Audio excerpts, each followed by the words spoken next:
Dünyada bir ruh eşiniz olduğunu hayal edin. Sizi kelimeler olmadan anlayan, sizinle aynı anda nefes alan, aynı anda gülen ve aynı anda acı çeken biri. Kulağa romantik geliyor değil mi? Ama June ve Jennifer Gibbons kardeşler için bu romantik bir bağ değil, kurtulamadıkları bir lanetti. Onlara sessiz ikizler diyorlardı. Çünkü kendi aralarında uydurdukları garip bir dil dışında hiç kimseyle konuşmazlardı. Anne babalarıyla bile.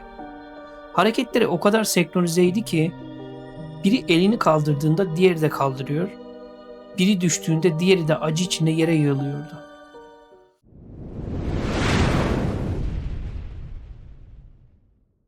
Bir saniye bunu söylemek zorundayım.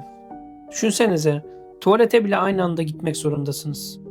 Su içseniz kardeşiniz içmeden doymuyorsunuz. Bu dışarıdan bakınca ne tatlı mucizevi bağ gibi duruyor ama yaşayan için tam bir hapis hayatı değil mi? Ben şahsen anlatırken bile daraldım. Nefesim kesildi. Siz böyle bir bağ ister miydiniz? Yoksa bu sizi delirtir miydi? Yorumlara yazın, gerçekten merak ediyorum. Bu bir lütuf mu yoksa ceza mı? Bu bağ onları dış dünyadan tamamen kopardı. Odalarına kapandılar ve kimseye anlatamadıkları o nefreti karanlık günlüklerine kusmaya başladılar. Jennifer günlüğüne bir kız kardeşin asla yazmaması gereken şu sözleri yazmıştı. Biz birbirimizin ölümcül düşmanıyız. Ben onun gölgesiyim, o da benim. Birimiz nefes almak için diğerinin oksijenini çalıyor. Jun ise daha da korkunçtu. O benim üzerimdeki karanlık bir gölge. O doğduğundan beri beni eziyor. Onu öldürmeden ben asla var olamayacağım. Ergenlik çağına geldiklerinde bu sessizlik yerini kontrolsüz bir şiddete bıraktı. İnsanların, özellikle de erkeklerin ilgisini çekmek için kundakçılık yapmaya, binaları ateşe vermeye başladılar. Amaçları zarar vermek değildi.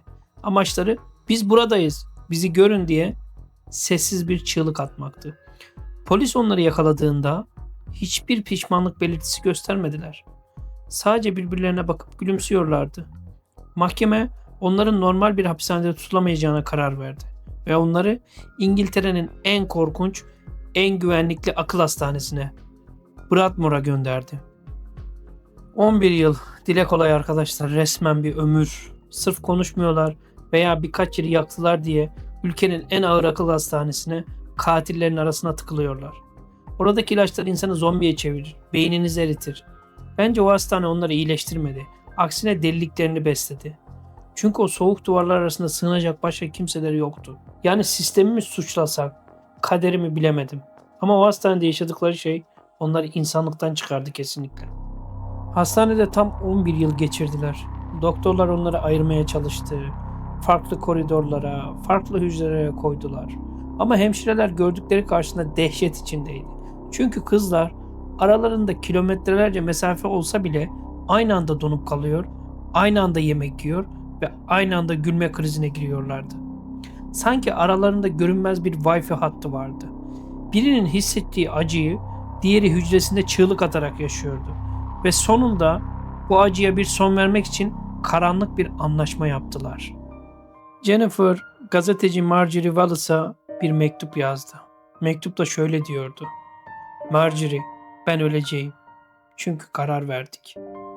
Karar basitti ama korkunçtu. Normal bir hayat yaşayabilmemiz için birimizin ölmesi gerek. İkisi aynı anda yaşayamazdı. Biri özgür olmak zorundaydı, diğeri ise kurban. Ve Jennifer küçük kardeş olarak kurban olmayı kabul etti.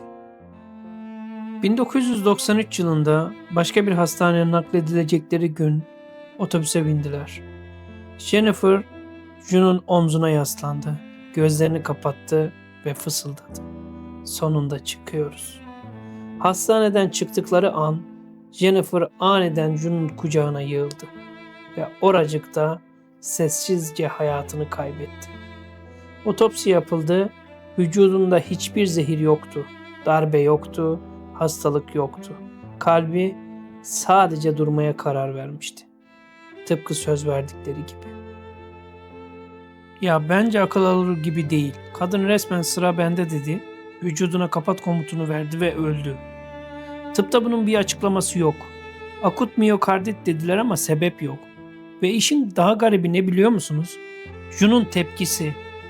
Kardeşi diğer yarısı öldüğü an ne dedi biliyor musunuz? Oh be, sonunda özgürüm. Bu nasıl bir sevgi, nasıl bir nefret? İnsan kardeşinin ölümüne sevinir mi ya? Vallahi benim tüylerim diken diken oldu. Sizce bu bir fedakarlık mıydı yoksa Jennifer kaçmak mı istedi? Jennifer öldükten sonra June, yıllardır konuşmayan o kız, herkesle konuşmaya başladı. Normal bir insan oldu. Şu an İngiltere'de sessiz sakin bir hayat yaşıyor. Jennifer ise mezarında kardeşinin özgürlüğünü izliyor. Peki sizce insan zihni bedeni öldürebilecek kadar güçlü mü? Yoksa bu bilimle açıklanamayan bir bağ mıydı? Gerçeğin peşinde laboratuvarda görüşmek üzere. Takipte kalın.